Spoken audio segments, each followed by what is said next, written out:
In this episode, we will talk with artist Monica Ikegwu. This is The Hidden Critique, where we discuss art, race, and higher education at the intersection of an MFA. I'm Marlon Tobias, pronouns he, him. And I'm Krystle Lemonias, pronouns she, her. Welcome to our show.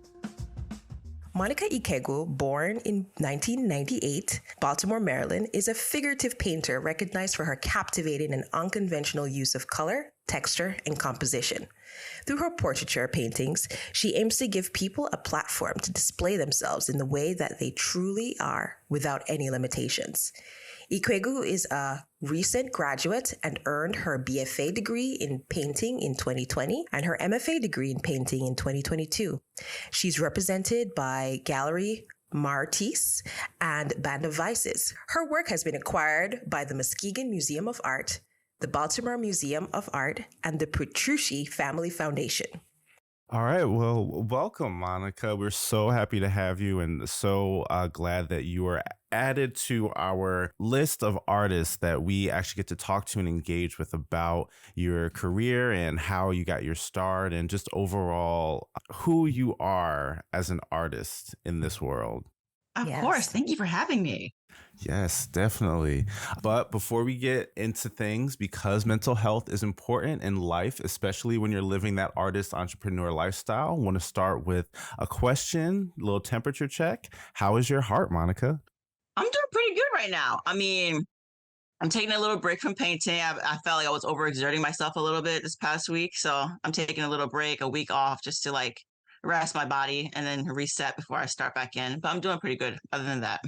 Good. And thank you so much for also sharing that aspect of art, right? Because we are artists, I know there's this common misconception that art is something that recharges us and brings us life, and we're just always in this place of euphoria when we're painting. But for us, art is work, right? Yes, it is. And when art is your form of work, that means that there is a certain level of fatigue that comes with that. So I'm really glad to that you said that, so we can kind of acknowledge that and kind of break that misconception about what us artists do and how we function, right? How about you, Chris? How's your heart? I'm working through some heavy feelings this week, but as we all do, you feel them and you move through them and you keep on pushing with life. So I am taking a moment to just reflect and settle myself and allow myself to feel all these feelings and get back into some of the things that I enjoy. How about you, Marlon? My heart is pretty content. It's very kind of in a mid place, right? So I'm not. What's a mid excited. Place? Tell me. A mid place, yeah. So I'm not ecstatic, but I'm not sad or anything. But I'm just in this place of content and allowing myself to absorb the world. So maybe I'm in a download period as well. I just got accepted into a few shows, which means that I'll be heavier in the studio and really trying to craft out my next vision and my next things and themes that I want to discuss through my work. So I think because of that, because I'm in this kind of download period, and also while we're recording, we're embarking on the winter season. So things are kind of, the flower of spring and summer is starting to kind of fold in and go in. So I think I'm also fall. We're leaving fall. Yeah. Right. So I think that's also showing up in my emotionally and in my temperament and in just overall my vibe and feeling. So, and this is the first season change since that I've experienced for about a decade and a half. So I guess that's also a part of the reason why I'm kind of feeling like this as well. But I mean, overall, I'm in a place of contentment and just kind of letting myself experience this. All right. Sounds like a lot of reflection around in this space today. Sounds good. I think so. Yeah. Definitely, definitely. So yeah, let's go ahead and get started. Monica, you have been painting for quite a while and you're a very decorated artist, but we want to go way back. We want to go back, right? Hmm. To when your early days of being a creative, and really want to ask, what did support look like for you as far as your family, the people you were surrounded by, teachers, maybe any early mentors that you can think of that really gave you the confidence or the push to say, I can do this and I am going to do this? Also, thinking about your context as Nigerian American, would you consider yourself? Yeah. So I'm curious what that is in tandem with what Marlon has shared. Okay, so yeah, so my family's from Nigeria, but I was born in the United States. And with that, it's more so the idea that, your children are going to grow up to be like, like engineers, doctors, lawyers. So when I was doing painting, I mean, like I was good at it as a child and I did it like a hobby. And like I did it through like, I went to like a magnet school, which is kind of like a college, like we pick like a major, but I picked like visual arts in middle school, same thing in high school. And then after high school, I was supposed to stop because it was just a hobby. And then I was supposed to go and to be a nurse. Mm. Yeah, I applied to Monica 4 the medical nurse. I can't even see it. But yeah, I applied to 4 medical schools, and then Oh, my so dad, you were like in that trajectory. You were like yeah, for me, literally art was a hobby going. because it was ingrained in my head that like art was not making the money, So I was Mm. gonna drop it completely after high school, and then but during the college application time during senior year, my dad was in Africa, and he called me. He was like, "Did you apply to that art school?" And the art school that was close to me was like 20 minutes away. So then he was like, "Did you apply to that one?" I was like, "No, I don't think I'm going to." And he was like, "Just give it a shot, give it, apply." And I was like, "Sure, I'll do it." So then I applied, and then that was the only school that gave me full tuition. The other schools made me pay like a lot. So then they were like, "Follow the money." So I went to the art school. Yeah. So then that's how I kind of continued on. But my mom was more so on the medical side. My dad was more so follow what your hands can do for you. So Interesting. yeah, so that's how I ended up at the art college. And then that's how I just progressed to the art grad school and then where I'm at right now. But in the beginning, it wasn't, I wouldn't say it wasn't nurtured or like appreciated, but like because they knew I could draw and they put me in art schools in middle school and high school for a reason. But they didn't expect me to continue with it until that Yeah. money thingy came in the way. And they were like, I guess that's the only option. So yeah, just go that way. So tell me a little bit about that, because so much of artists' trajectory as a child is what really sets them up for that career jump, like, as you mentioned, from high school to college. And so I'm curious about this magnet school. What from, say, I guess, K through 6 to middle school, what outside of your natural skill and knack for painting or drawing and the arts, how did you get into this magnet school, and like how were you funneled into that space? Is that like a application? Is it a charter? Well, I'm curious about that.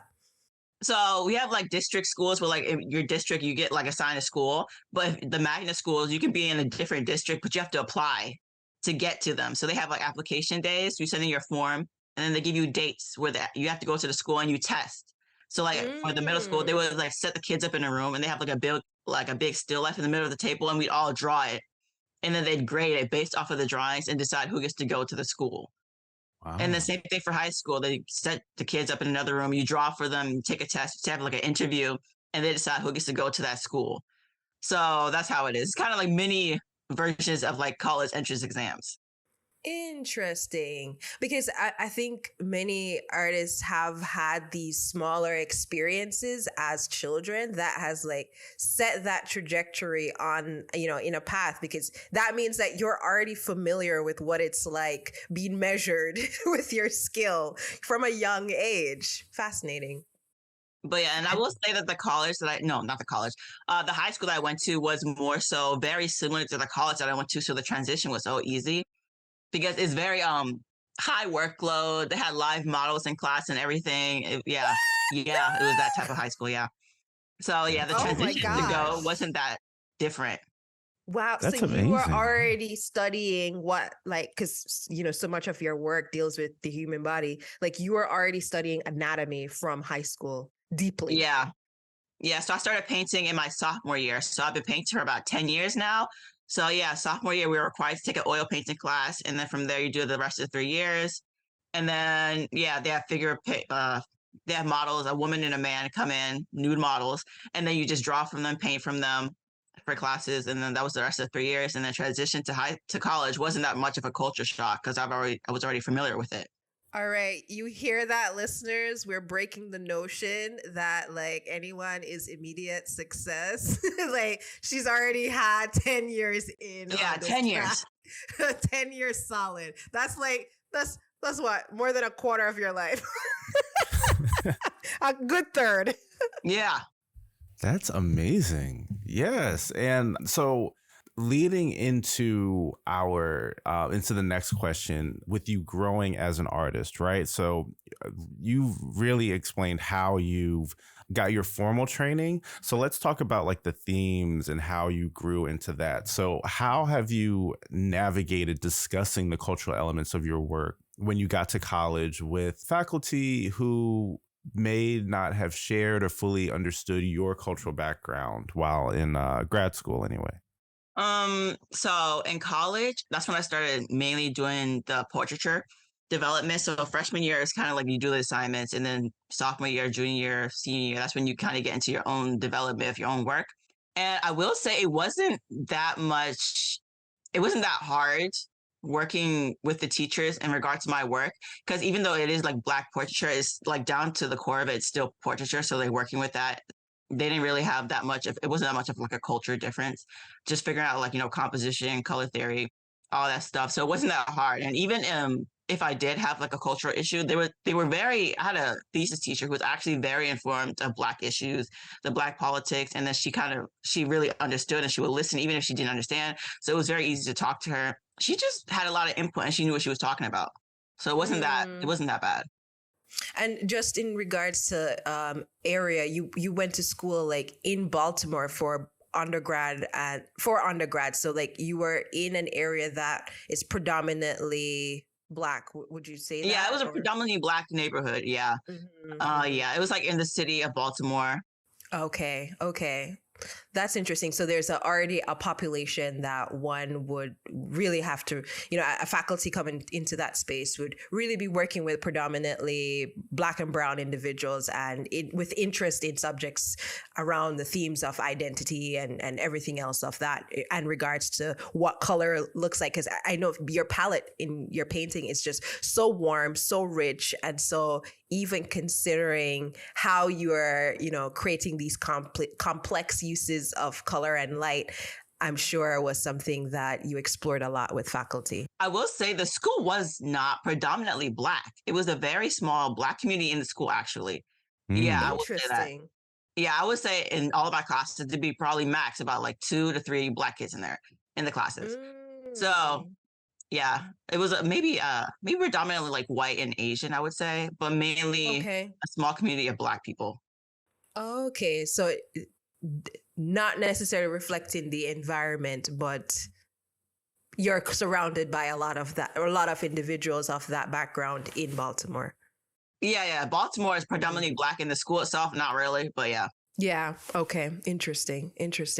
And I'm curious being that you were so experienced going into school, how did you find incorporating critique and really figuring out what did you need and what would maybe put you in a different trajectory than what you were necessarily interested in? How did you navigate taking information and taking critique and navigating how it could be useful for you?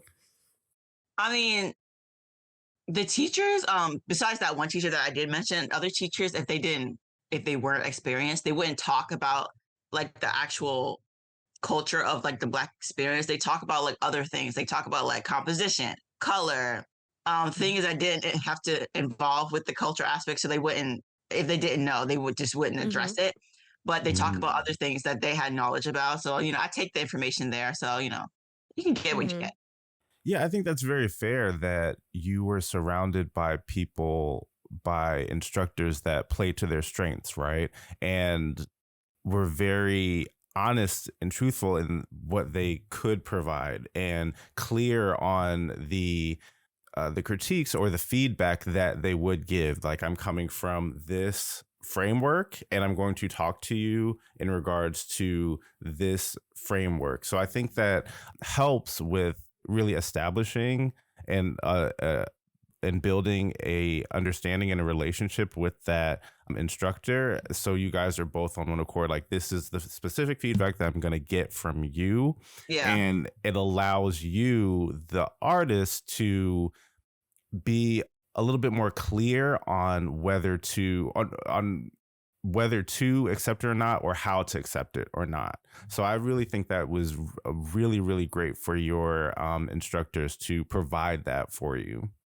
Yeah, they weren't really dismissive. They just talked about what they knew, and then I just took information. Then if I wanted other critique, I would go to another teacher and have them come in, and then they can look. Because we did have like every week they bring in guest artists. Like, they have talks, and then you can sign up to have that guest artist come and speak. So if you weren't getting information from the teachers that you had go to the guest artist, and you get them to come and look at it, and you get a different point of view. So it was very like full circle. You get like a piece of everything from everywhere.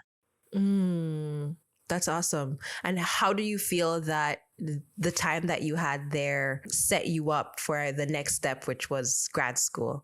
Yeah, a very smooth transition as well. I was used to the workload. I was used to, working in a specific way. They gave us our own studios. I was used to independently working.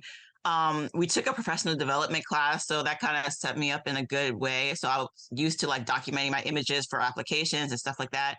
And I did talk to teachers who like informed us about scholarships and all that stuff. So they did prepare us for that, and they did talk to us about it. Kind of like jump right in instead of like taking a break. So I just wanted to get it over with. But yeah, it wasn't that bad of a shift because they had actually prepared us well for it. That's wonderful. That's wonderful. And because, I know that how we met was through an exhibition. Like, we were in an exhibition competition, which you won. Kudos. That was like a nice chunk of change. Yeah. And I was extremely impressed by your work at that point, and seeing that you were undergraduate that was still really young in your program in terms of years, but very experienced, hands-on. So I was always very curious, like, what was giving you that edge. And so and then also knowing that you were already being courted by galleries and so forth. So in undergrad, how did you navigate that? Did this professional practice course help you to understand how to speak with galleries, and how did you get connected with these galleries that you kind of started with in just terms of timeline? I know I'm going against our conversation a little bit in this structure. Okay, so the professional practice class was kind of like an overview, but it wasn't like in depth like real life practice stuff. So then when I actually like got like work with the gallery, that's when you kind of learn for yourself how to like read contracts, how to like set deadlines, like what a consignment is. That's what I learned it full time, like the professional practice, like an overview of like what this is. This is like a definition book by book term. But then when you actually get into it, it's a little different. And then that one I had to learn for myself and experience that. Had a little bumps around the road, but you learn through trial and error. So the galleries that I got work with, like Band Devices and Gallery Martis, I did actually sign with them while I was still undergrad. And Band Devices, I met them via Instagram. That's how I connected with them through. So yeah, they kind of like just like DM me, but I thought it was a scam, so I didn't answer. But then they emailed me, and then we started talking. And I was like, okay, they're serious. Yeah, okay. And then Gallery Matisse, I met her through an actual art show that I had in Baltimore, and she came. She was part of the programming for the show, and she saw one of the pieces on the wall, and then she wanted to connect with me, and then that's how I got connected with her. But yeah, it's just kind of, I don't know if there's a specific way to talk to galleries. They kind of reached out to me instead of me like following and like reaching out to them. So yeah, I don't know about that specifically. Yeah, that's very interesting. I guess to kind of pivot back to your studio practice, which is just so well structured. Could you talk a little bit about how you established this structure and this schedule of how you currently work? So how I currently work is, since I'm not in school anymore, I kind of work paint Monday through Friday, and then I take the weekend off because, I was talking about you get a little fatigue, you can't do every day. it was mainly cultivated in middle school because I remember there was a competition that I did in middle school, and we had to make a poster. It was like a drug poster contest, and my parents would remember me just sitting down on the chair, just like painting for hours. Not painting, but like it was the color pencils. And they're like, "What is she doing?" And then I ended up winning that competition, and they were like, "You didn't even tell us. What are you doing?" But yeah, the idea of like sitting and just concentrating for a while, like was set up from when I was a child, and then it kind of translated until now. So I can sit for about like 5 hours for a session and just paint, and then take a break, and then I'll come back. But it's been ingrained into my head, and the idea of like work when you're young, rest when you're older. So I know, right? And then but yeah, so like instead of like going out, I'll like let me stay in the house. I can finish this part of the painting, and then I can go out later. That's always going through my head. It's like if I just sit here for another couple hours, I can finish this part of the painting, and then I can go out later. So it's always like work first, and then like enjoyment later, which is not always a good thing, but that's how my brain is structured. Right. Yeah. And I mean, that is for someone to establish that or to realize that at a very young age is very rare. Because usually, especially for a lot of young people, it's like, I play first, work later. But the fact that it almost sounds like you're like a self-starter or you're self-motivated, right? You didn't necessarily have to have a lot of older people to kind of ingrain a lot of this in you. It sounds like you kind of figured it out in the process. It takes a certain keenness and awareness for a young person to really see that. So that is amazing, and that also explains how it brought you to where you are today, right? Really molding and crafting that work ethic, not just going to school and building your talent, but also applying that work ethic and reframing your perspective in order to work productively. And the level of productivity that you've acquired over the years. But yeah, I will say, like, when it comes to galleries, they look at consistency. So the idea that you continue to make work, and it all relates and it all has a certain style that people can attribute to you. So then social media plays a good role with that too. So when you continue to post, it looks like you're working all the time. It's still and then to keep the same quality with every single painting that you do, and that one isn't like bad and that one isn't like overly good, but they all have the same equal amount of work to it, is what really impresses people when they see that. So then the idea of me just keep working the same workload, and then it progressively gets better, but it still stays at the same level of professionalism within every single piece. So then trying to maintain that over the years. Yeah. And speaking about your style and how it's developed and grown, let's talk about like one specific thing that stood out to me. And Chris, you touched on this earlier, your use of color.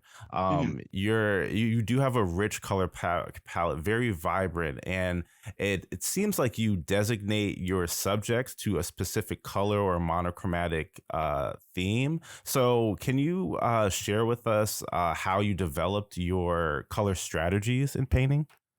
So I will say in my college we have live models, but they were mainly, white models, So then me developing the colors that I have for black skin now is more so a lot of trial and error. So that it's not like, because usually it's just dull. People think they're not taught how to mix black skin tones, and they just put like brown and then add white to it. But like I had to go through trial and error. Like you have to add colors and saturation back into it to make it look like there's life in it and it's not so dead. So yeah, just trial and error with that. And then with that, the color like assignments in the paintings, how they're all like monochromatic. I go based off of like the skin tone, where like some colors fit well with certain colors. And then also the environment around them depicts how the colors that work best with their skin tone as well. Like if there's blue light, I might go with a blue background and the whole painting would be based off of blue. Or if they're like darker skin tone, then vibrant colors like yellow and orange would complement them best. So then think of elements like that. Wonderful. Wonderful. I know that at some point you used to do some patterns and textures in the background. I am curious. I haven't seen that as much in your most recent paintings. What attributes to that shift? So I know the painting that I did for the AXA competition, that one had a pattern in the background. Yeah. And when I was at my college, I started going in and doing those patterns where I would like cut stencils and I would like paint over them. Like, you know, like how you spray paint a stencil. And then, but after that, I noticed that when teachers would come in, they were like, oh, are you being influenced by Kehinde Wiley? Because he would do figures with patterns in the background. And I liked doing the patterns, but because of the confusion, I was like, I gotta like this, I gotta separate myself somehow. So I stopped and I dropped it. And then I did like the black flat colors in the backgrounds instead. And then they would say, oh, is this Barkley Hendricks? And I was like, oh, okay. And I was like, oh, okay. So then I was like, I got to do something else. So then that's when I started painting fabric in the backgrounds. And then that's when people were like, oh, that's a little different. That's new. So then that's what I started doing that as I was exiting my college. I started painting fabrics. But then after that, I didn't want to do it anymore. So then I started slowly transitioning into like a geometrical, like graphic design type of stuff, which is kind of what I'm doing now, where the figures are now being surrounded in the background with like geometrical lines and like patterns that still reflect them in a way and like go off of their clothes and like their shape and their gesture. So that's how it's kind of changed from now. But I did start, if I could do the patterns again, I bring it back. But because of the relation to another artist and how nobody could distinguish mine as my own, I just kind of wanted to separate myself a little bit. Yeah. I think that's such a smart way to start to create your own lane. And I give you so much props for, because, for me, I have similar similar conversations with other, artists that may see my work or people that may see my work. And I'm often compared to Bisa Butler. Yeah. And, you are often trying to figure out how can you be your own self, while of course there's always going to be some relationship in maybe how you may use color in certain ways, but like creating a strategy specific to yourself and building something new is just so amazing and pivotal, and amazing for you to already create that in your practice. So awesome. And from what I hear also, that you were introduced also by your instructors to Black artists, right? And a lot of artists of color, Black artists, they don't really, they have to do a lot of outsourcing in order to get that information. So the fact that you had instructors that gave you Black artists to kind of look at and analyze and even compare to, just so you can kind of see what historical context that you are like kind of fall into as far as art, or that you can really see representation of yourself in, I think is very important too, especially to you understanding like what part you play and how your work is also being received to differentiate. Mm-hmm. But yeah, I was exposed to Barkley Hendricks because somebody saw like one of my pink monochromatic paintings, and it reminded them of that pink painting of Barkley Hendricks with the guy in the pink suit. And then they're like, "Is that what this is?" And I was like, "No." I was like, "Who's that?" Like, it's Barkley Hendricks. It looks just like it. And I was like, "Oh." But that's how I got exposed to him, and it was a coincidence that we were kind of working in the same manner. But yeah. So what other artists were you introduced to, or do you feel you're influenced by? Oh, it's been a while. I don't know if I remember all the artists I was introduced to, but I know maybe 2 or 3. But I know that I was influenced by, I really love the work of, Jennifer Packer. Have you heard of her? I don't think I've heard of her. Let me look at her work now. Yeah, Jennifer Packer. I saw her show. It was like at the Whitney, I think 2022-ish. And then Jennifer Packer, of course. I love the work of Amy Sherald. Jordan Castile, Carrie James Marshall. Those artists I've been exposed to over the years, and I've really loved the work, and I love to see how they use color and then attribute it to the figure as well. Basically those people. Oh yeah, these are beautiful. Yeah, Jennifer Packer is heavy on the color. I was like, yeah. Yeah, very nice. Yeah, so I mean, it's so layered and just has this richness. Beautiful. Yeah, those are great. There's great places to pull inspiration from to build something off your own. And I think often that's the strategies that are most useful when you're, pulling strategies with color or composition or placement, and just all these ideas come together to make something new. And it's clear that you have really developed a knack for being able to do that. And so you have, looking at your reels, your videos online, you have quite established a strong presence in social media. You really execute a painting level that is like surgical precision. Like, you didn't go into nursing, but like, girl, you be slicing with that brush. And it looks like you are able to paint in a pretty expeditious pace. Like, you're getting a lot done what appears to be fairly quickly. And so I guess I'm curious, how are you able to work at that pace, and for, I guess, how long over time you're able to do that before you really take a break? As I know you mentioned that you're taking a week break, and kind of how do you see yourself in, like, do you count your work versus like, okay, this is how I plot out my year, this is how I plot out a month?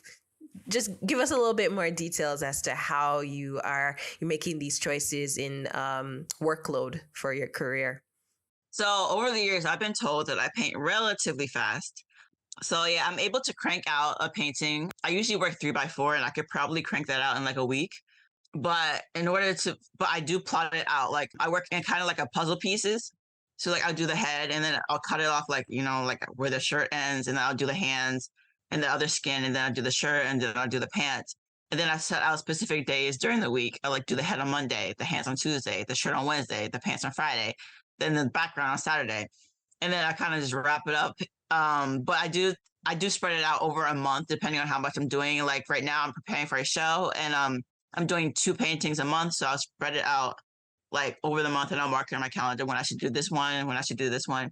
And for me, I'm kind of like a little nonsensical. So like, if I miss a day during the week, I'll like put it on the weekend, when I told myself I wouldn't paint on the weekend, but I have to like catch up. So like, put it on the weekend to make up for that lost day. So I don't know. That's just kind of how I work. I just spread it out throughout the week. I paint relatively quickly. I can sit for about, I think, like 12 hours. Okay, no, probably like 10 hours max. 12 hours is a stretch. But I take breaks in between. But depending on what I'm doing, like a face could take 10 hours. But a hand could take 3 hours. So one day I'll do 3 hours just to do the hands. And then another day I'll do 10. And then maybe the shirt will take 5 hours. So it just depends. I'll usually start at noon, and then I'll finish whenever I finish. That's you have, like, that's a job. Like, that's extremely methodical. Yeah. That's quite, wow. Very cool. And with this level of success that you have in terms of your exhibition record and your collections, how does growth look like for you in the studio? As you mentioned, like, you've shifted gears when it comes to your background and how you've incorporated these different strategies to really define who you are as an artist and your specific interests. What is growth looking like for you in the next couple of years, or even the next month? Since you're so well planned, I'm curious if you already thought about this. Yeah, exactly. So I don't really know, because I didn't expect to go in this direction with the geometrical shapes. But I do think I want to get more into like multiple figure scenes, because I'm usually stuck to like 1 to 2 figures. But seeing if I could get more figures in it, it's just kind of hard to plan it, because you have to get, like, I plan out photo shoots with people. So then getting a group of people together, that might be a little difficult. But I wanted to get more into multiple figures, and then just also playing with size, because I do stick with the same size. So experiment with different shapes and sizes. I don't know what it will look like in a month, because I have no idea what might happen, because the work depends. Like the way that I do the work is I do it, but I don't plan it, and it kind of changes as I'm working on it. Yeah. So until I start the pieces, I have no idea what it will change into.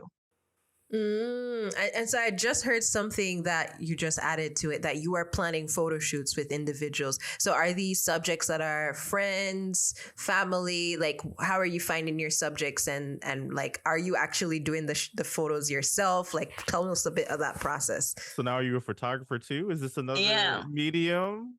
So in my college, I took one photography class, and that kind of sustained me for the rest of my life. But yeah, I took one photography class, and then I bought a DSLR camera, and then I do shoot my own photos for the photo shoot because I need them in a specific way. I need them to be like highly detailed and like up close and like spread out. So in one photo shoot for like one person, I could take up to 150 photos, and yeah. But they'll do like about like 8 different poses, and we'll just go through that, and I'll take like close-ups, like far shots, close shots, their faces, their hands, their clothing, and I just go through all that, and then at the end I'll choose one pose, and then with other 5 additional shots, so then probably 5 out of that 150 that I've just taken. But the models are typically people that I know, it could be strangers. And the thing is, I take on volunteers too. So like if you're bold enough to ask, I will probably say yes. So then the bolder ones that ask, they do get a painting, but all they have to do is just ask me, like DM me, and I'll say yes. And then I'll ask people that I know, but usually I'm trying to get like a broad spectrum of people that identify as Black, so I don't really reject anybody. So just anybody that can get. Wow. Yes. So the people outside of your family or outside of your sphere or ecosystem, you are usually people that you contact through the internet, like through you said DMing and yeah. Sometimes I contact them, but like they have to be like within the area. I can't travel state by state. So like if they're in the Baltimore area and they're here, sometimes I do ask people, and then some people they ask me, and then I'll be like, yeah, are you in the area? And then we'll set up a location to meet, and then we'll just take photos. A photo shoot doesn't take like more than 30 minutes either, so it's just quick in and out. And then from there, I just work on the photos. I post them on Instagram. I tag them throughout the whole process, and then I'll tag them so they can see the final image. But yeah. Okay, cool. So, and you said you give them a painting. So, like you make your painting and then you make an extra painting for them as like collateral or like as far as bartering.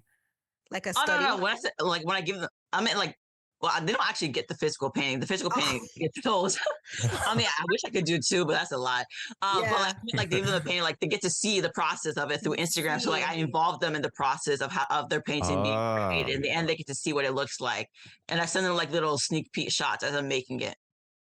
Beautiful, beautiful, and you are really established this really prolific professional practice. And, I am wondering, like, how are you like tracking this in terms of like, then professionally, what is success for you? Like you have your studio practice and what is productive and successful and the growth of the work. But then professionally, you've done so much already. Is it important for you to gauge success in that realm and exhibition record and stuff like that? What does that look like for you? Yeah, see, the thing is, I have no idea what success looks like. It's like success is like relative. Like you have like the big, like artists who are known to like exhibit and like worldwide, and then that's a success. Like if I gauge that as success, then that means I'm not there yet. And then some people will look at me and say that I'm successful, but then like I don't know. So I have no idea what success is. I'm just kind of working and then taking opportunities as they come, and then just seeing how much higher I can go. But I have no idea whether or not I'm like actually successful or if it's just in the progress of getting to success. Yeah, I mean, of course, it's quite relative, and it looks very different for everyone. I guess I was just curious as to, as you are moving, like how do you feel that based on the things that you are looking to as your goals, how do you feel that you are moving through that space? I think I'm moving at like a pretty good like pace and like in the right direction. I think I'm moving in the right direction, like steadily moving upwards compared to where I was like a couple of years back. So that's good. I'm excited to see what's coming next though. So that's good. Okay. Sounds like something is brewing. Are there any maybe goals or markers that you want to hit, like, or that you're aiming for? Like, I want to show here, or I want to be a part of this collection, or are you manifesting any of those things? Yeah, I get asked that question a lot, and I always say like, I really don't plan that. I have no idea. I would like a museum solo show. That would be nice. But other than that, I mean, like I'll just take every opportunity that comes my way. Like I know that I was recently in a museum show called The Culture. It was at the Baltimore Museum of Art, and that travels.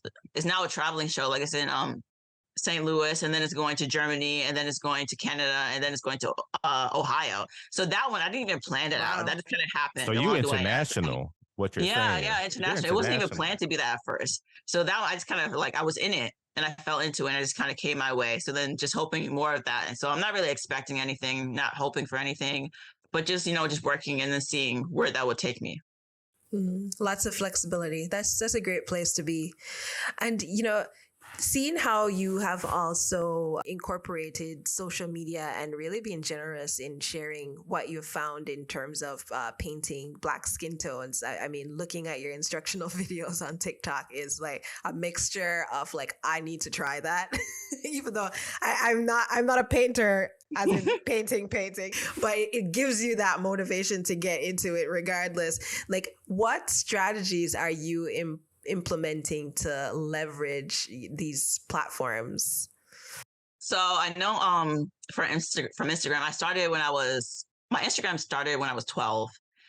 So I've had that page for a long time, over 12 years I've had that page. And it started out as a personal page. And then in high school, that's when I started integrating more of the work that I was doing. And it kind of just turned into an art page.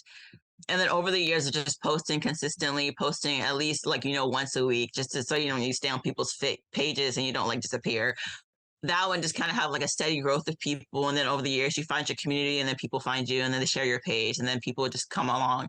And then eventually the people would just flock in and then you get like a viral video and then people would just come and find your page.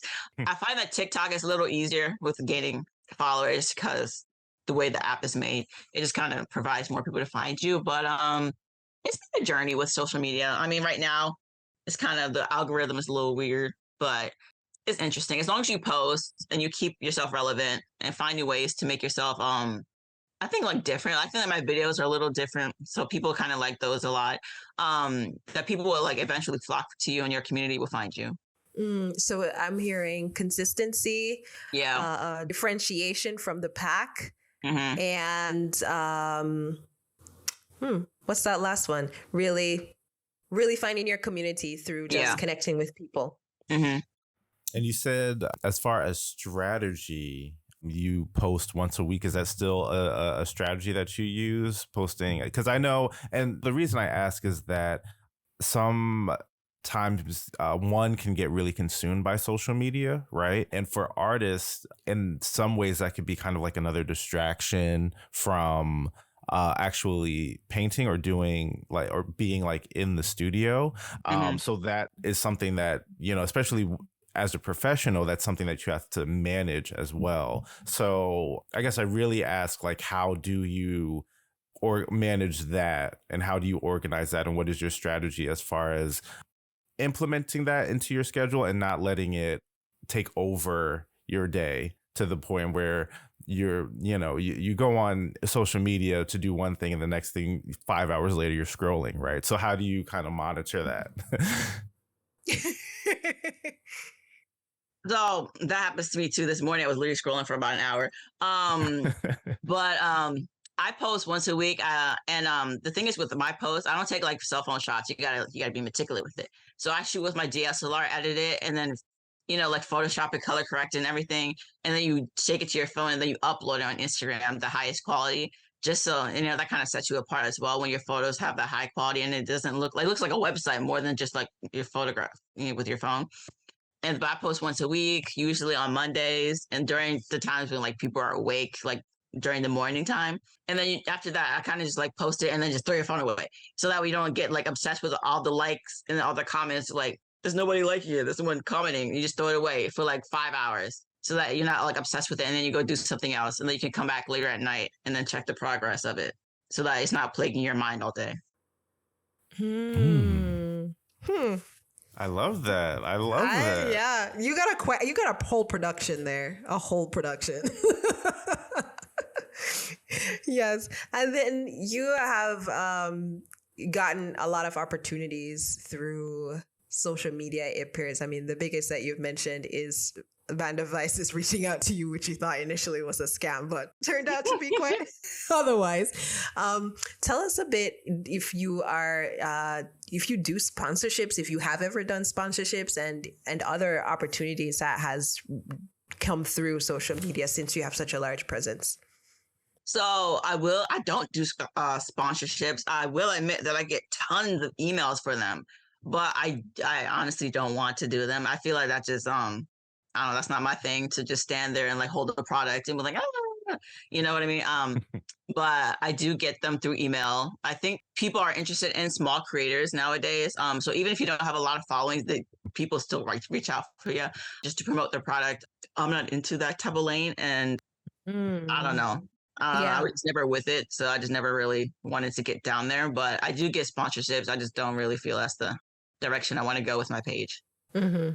Got it. And other than sponsorship, though, are you also getting, outside of Band of Vices, do other opportunities come through their art related that has been significant or something that worth sharing?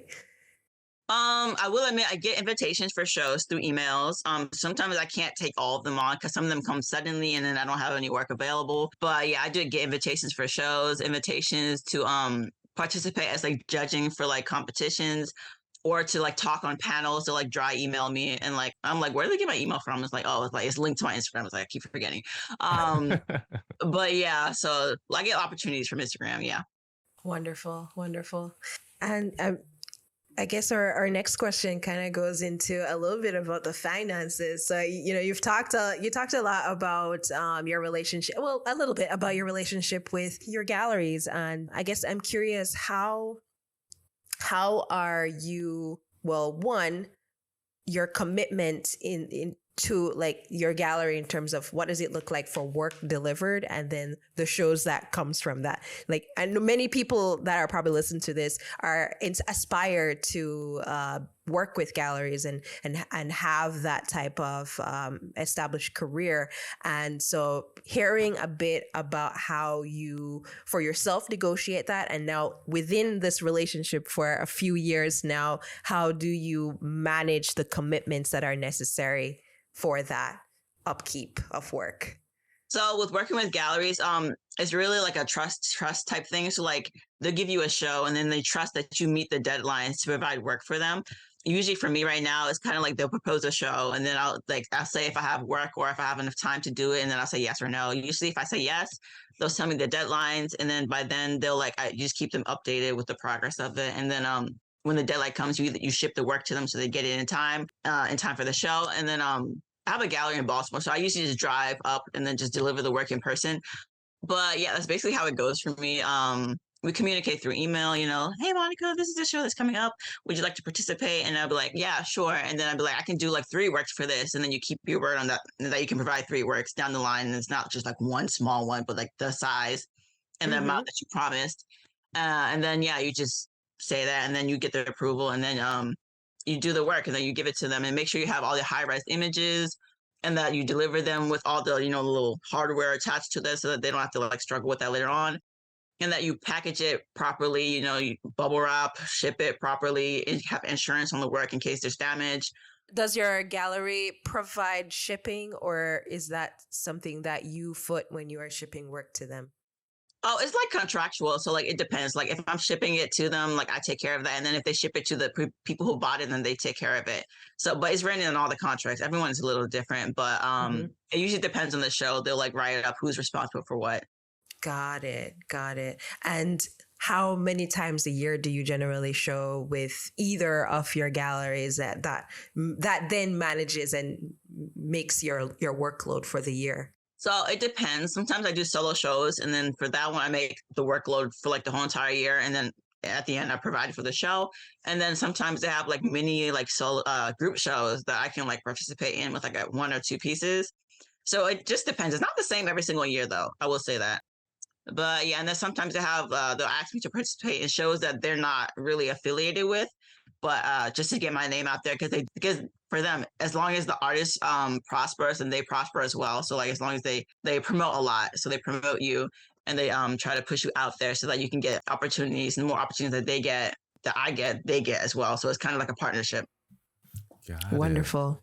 it. And the sales of your work, I mean, do the sales of your work like help pay for your lifestyle? You know, I guess that's a burning question for all creatives or all people that are curious and looking into a creative's life. Like how, you know, do the sales of your work fund you in a I wouldn't say a substantial way, but in a way enough to pay for your lifestyle?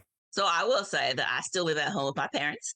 No shame in that. So, but they give me a free studio and everything. I do get paid, right? No rent, no studio fee. Okay. Yes. Oh, setting up for that first house, it looks like. I'm saving up. So yeah, I do save up a lot of money. But with the sales, I will say I don't get paid on like a regular basis, like with a regular job. So like depending on the shows that I get paid in like a lump sum, like a lump sum of money, like maybe like once every like 3 months, maybe. And then if it's like a solo show that I'm doing for 1 year, I probably get paid like maybe once a year in a big lump sum. And then you kind of just have to like stretch that out and budget a lot so that you don't like use it all at once. Mm-hmm. So for people who are like looking to be like a professional artist, just know that the money, like it'll come, but like it won't come when you particularly want it. It'll every come 2 weeks or the 1st or the 15th. No, not even 2 weeks. You'll get it like once every like 5 months. You get money, and then you have to stretch it till you get your next paycheck. So it's kind of yeah. And to clarify, you are splitting with your gallery 50-50? Yes, yeah. Typical split fee is 50-50, yeah. Yeah. So everything that you are putting out into the world, half of that comes to you, and then you have to budget that. That's what determines your lifestyle. Yep. Got it. And how do you, well, that means that since you're living at home, there's really no need to supplement your income outside of just working as a full-time artist. That's amazing. I don't really do anything else. Girl, no, that's the amazing. luxury. Yeah, I love it. I love it so far. So tell me, I'm curious, is there any plans to move out? In this economy, I don't know. Yeah. I mean, I would. I mean, preferably before 30 years old, obviously. Probably like an apartment. I have to find something. I don't know if I stay in Baltimore. Hopefully I would, but I don't know. I have to look at what's available, see what's around. But yeah, I will soon. Yeah. I would take advantage of this nice house space for now, though. Of course. Take advantage. I mean, it is hard out in these streets as full adults paying rents and mortgages. Yep.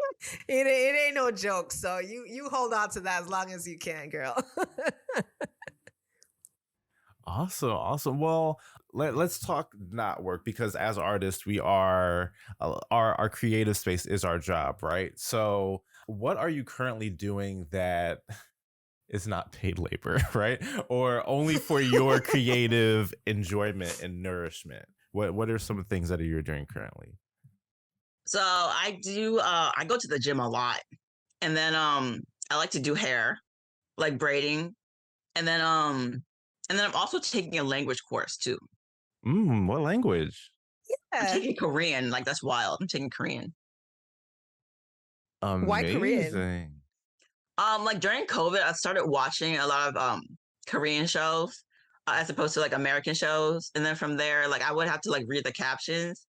So I was like, instead of reading the captions, I want to just learn the language. And I was like, that's like really wild. But yeah, I've been learning the language for about 3 years. Wow. So can you actually like speak a bit of Korean now? Like, I'm not going to speak on the podcast, but but I can speak it and understand it. If it's like spoken at like a moderate rate, I can like understand it. Like once I go fast, I'm like, what you say? But yeah, I can understand it. I can read it. I can write it. But yeah. Any plans on visiting Korea then at any point? I actually had a show in Korea, and I should have gone during that time. But I actually do want to visit, yeah. Awesome. So, you know, how I want to allow you to throw a shameless plug out there, and you know, how can we follow you? One, how can we follow you? And two, what is next? What is down the pipeline for Monica? You can follow me on my main Instagram, which is Monica165. It's Monica with a C because I know people like to spell it with a K. And then down the line, I know that I have a solo show coming up in Baltimore. Keep an eye out for that next fall. Mm-hmm. But yeah, that's all that I have about now that I'm working towards right now. So I'm just creating the work for that. Awesome. All right. So fall 2024, people, look out for Monica's new body of work. I'm excited to see it. Mm-hmm. Yeah, and I actually will be in Baltimore next year, early in the year though. But I'll make a point of duty to try to come out to your opening, so because I'm not that far. I'm in Jersey. I could do it. Okay. Yeah. All right. Well, thank you so much, Monica, for taking the time to speak with us. It's a pleasure getting to know you a little bit more intimately, aside from our brief acquaintance some years back. It's great to see your progression as an art professional that's young, Black, and aspiring to do so much things in the world with your work. So continue on this trajectory, and just good wishes for you as you move forward in your career. Thank you so much. I love talking with you guys. Oh, I'm so glad.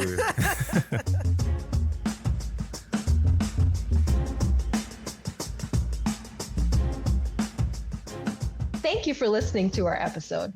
The Hidden Critique is produced and hosted by us, Krystle Lemonias and Marlon Tobias.